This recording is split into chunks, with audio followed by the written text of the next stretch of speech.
Qué gusto me da saludarte, querido Víctor Gómez, director de analítica de datos del IMCO. ¿Cómo estás, Víctor? Buenas noches. ¿Qué tal, David? Encantado de estar contigo esta noche con el auditorio. Un gusto platicar. Oye, estoy tratando de construir realmente qué va a pasar con la reforma al Poder Judicial. O sea, realmente cuál va a ser su impacto.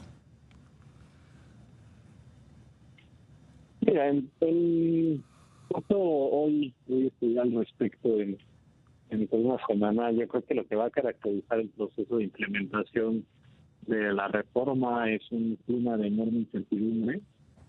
Primero porque los mecanismos de renovación del Poder Judicial que contemplan la elección de los jueces, magistrados y los ministros de la Suprema Corte a partir de 2025 va a requerir un proceso largo en el que están involucrados el INE, por supuesto también el Senado y los diferentes organismos dentro del gobierno federal y el Poder Legislativo que nombren a las ternas correspondientes. Todo esto pues va a ir de la mano de un proceso en el cual el elector al final va a tener que elegir entre una cantidad yo diría enorme de alternativas y con muy poca información donde estarán prohibidas las campañas con financiamiento tanto público como privado. Entonces van a tener que tomar decisiones con un número enorme de alternativas, con muy poca información. Y se va a volver en una decisión muy politizada, con cuadros muy cercanos al partido en el poder, con lo cual, una vez que tomen posesión, los tiempos que tomen la resolución de diferentes casos que hoy tiene el Poder Judicial de la Federación a cargo, se va a incrementar y eso se va a tener un impacto económico enorme, tanto por el lado de la inversión como por el apetito del interés que puedan tener las empresas que ya están en el país para aumentar el tamaño de sus negocios.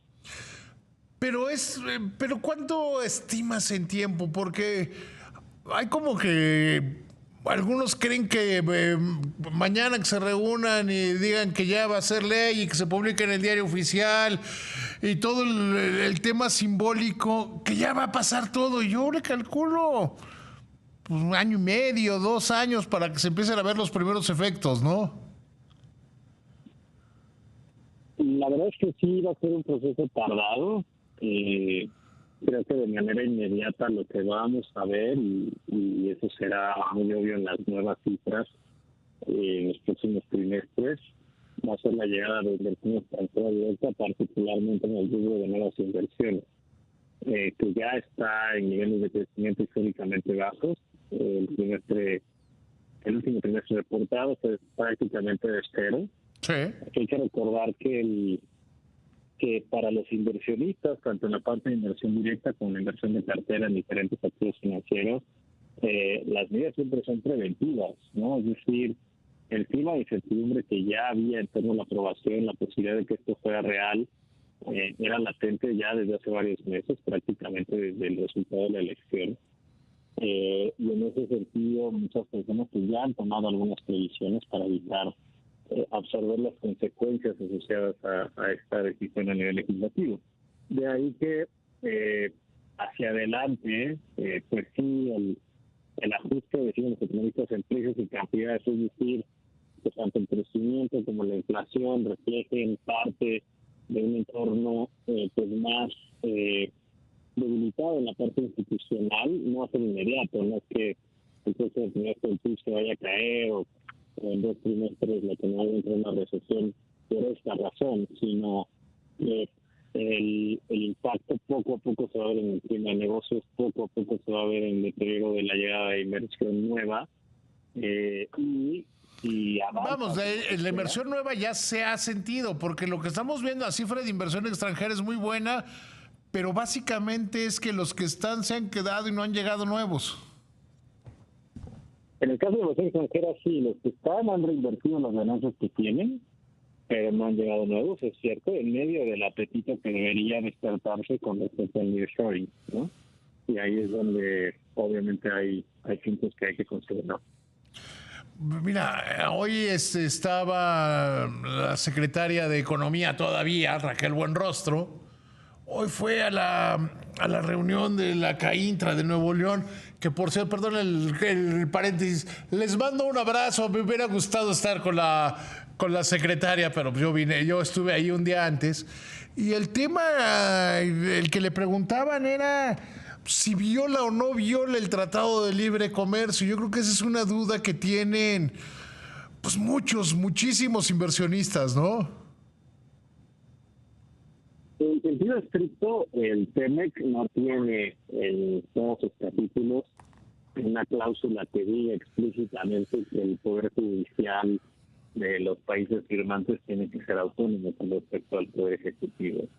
Sin embargo, al restarle autonomía al Poder Judicial en México, muchos aspectos de judicialización, es decir, aspectos que se tienen que disputar a nivel judicial en todos lados, en los que estén involucradas las empresas, van a enfrentar un entorno mucho más adverso. Piensa, por ejemplo, la manera en que van a resolver jueces políticamente ligados al gobierno cuando haya una disputa entre un particular y Pemex, CFE, que son las empresas productivas, o que haya una resolución administrativa arbitraria por parte del gobierno, porque ya tampoco van a existir los órganos autónomos como la CNH, la CRE en materia energética, o la COFESE y el IFT en materia de competencia. Entonces, cuando haya afectaciones a las empresas que operan en México, recurrir al Poder Judicial va a ser pues mucho más complejo y va a ser difícil que sea una instancia de resolución favorable, aun cuando estén